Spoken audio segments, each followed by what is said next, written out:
I want to talk a little bit about what Enrique Tarrio is up to and what he's saying, because he, of course, was one of the individuals related to the January 6th Capitol riots, who ended up getting convicted of sedition, was given 22 years in prison, but he has since been pardoned by Trump. So, turns out that both Enrique Tarrio, the leader of the Proud Boys, and Stewart Rhodes, who is the founder of the Oath Keepers, are both asking for retribution now that Donald Trump has pardoned them and freed them from prison after their involvement in the January 6th Capitol riots. Tarrio had been convicted of sedition and was sentenced to 22 years, but now he's free because of the Trump pardon. Now, Tarrio said on the day of his release, quote, "Success is going to be retribution." He said, of those who investigated and prosecuted the Capitol riot, the people who did this, they need to feel the heat.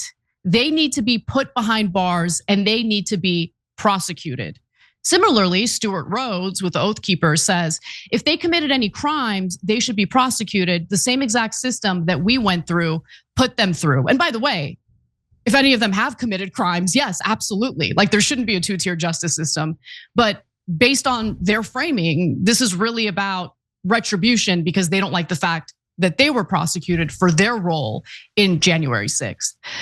So Rhodes said that they may hang up his spurs when asked about the future of the Oath Keepers. Tarrio, however, told the media to stop calling him the ex-leader of the Proud Boys. I assume because he considers himself the current leader of the Proud Boys. So Cenk, any thoughts on that? Yeah, I think Timothy Pulliam, who's a YouTube member, has a good question. Why did Trump pardon 1,500 Antifa feds? So is anybody on the right gonna go back and ask the Tucker Carlsons and the other right-wing hosts that claimed that they were Antifa or federal officers, hey, why did Trump pardon those guys if they're Antifa? So it's such a great point by Timothy. Love how smart our audience is. So guys, I don't know what's going to happen in the future with all these folks. Are they a little chastened because they had to spend a good amount of time in prison? Or do they feel anger? Well, that's very likely. And want to do something else, something worse? I don't know. But what I do know is the next time that if Trump calls for them to do violence again, well, then we're in a world of hurt. And the country will devolve and it'll get to a really, really bad place. Because here Trump saw, I had them do the violence, didn't hurt me at all. And for those guys, they think, yeah, I spent some time in prison. I get that if Trump's not in office, I might be in trouble. But while Trump is in office, I literally have a get out of jail free card. So at least when it comes to political violence on behalf of Trump. So I don't know if Trump is going to misuse this de facto militia going forward, but at least he has an opportunity to misuse them, and that is deeply concerning. So final thing I'll say is, House Speaker Mike Johnson wants to continue fanning the flames about January 6th and also give the appearance, the optical illusion of governing and doing his job.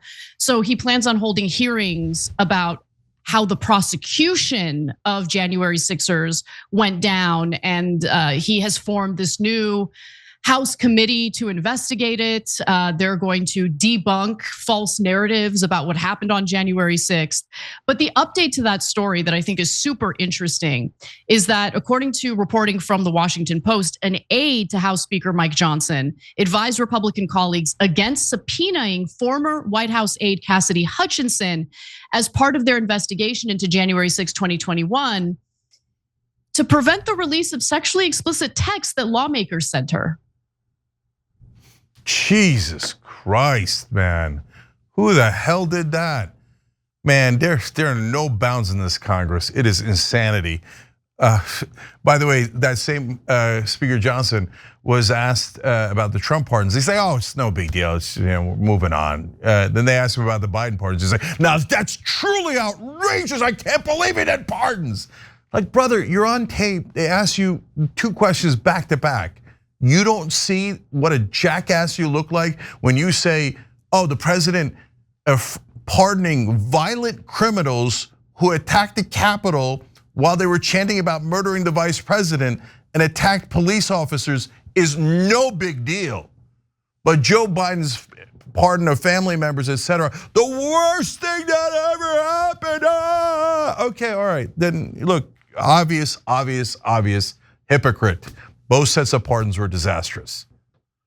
Final thing I'll say is apparently in a meeting following a conversation, Mike Johnson and senior aides also conveyed to Representative Barry Loudermilk and his members of his staff that issuing a subpoena to Hutchinson and asking her to testify under oath would serve as an opportunity for her to retell her story and potentially embarrass the Trump White House.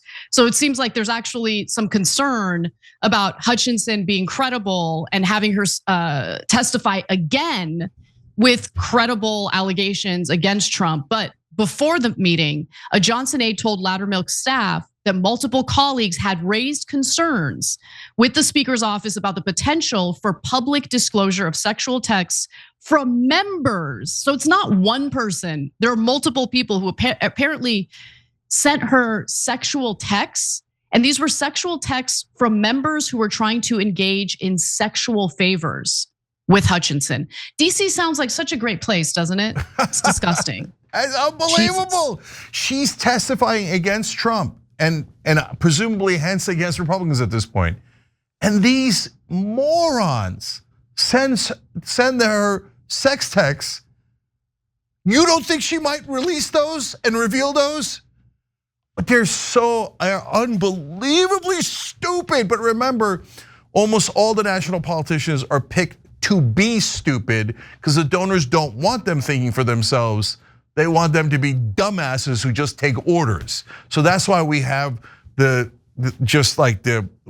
very dumbest people in America are almost all of Congress. So now if she testifies, I guess we'll see some members. Yeah, okay. Well, look, these are people who get elected into office. They're not handpicked, like they're not chosen. And I think the media needs to do a better job in like being clear about the areas in which members of Congress are engaging in bad behavior or potentially, harassing behavior of women, of aides, of other female Congress members. But we'll see how that develops. Yeah, one last super quick thing. I remember when Olivia Nuzzi had some sex with RFK Jr., that was the biggest story in the country. So apparently there's a couple of idiot Congress people who are trying to sexually harass one of the key witnesses on the January 6th hearings. So is the press on it? Are they on it? Are they gonna find those? Or is it gonna be, oh no, Trump's in office, so let's just go get along and don't expose the Republicans. They won't come on CNN or MSNBC. I don't know. We'll see if they do anything. All I know is that some people were crucified for these things and we were told it was the worst thing on earth. If you enjoyed this video, that's because of our members. They make us independent, they make us strong, and they make us honest. Become a member today by hitting the join button below.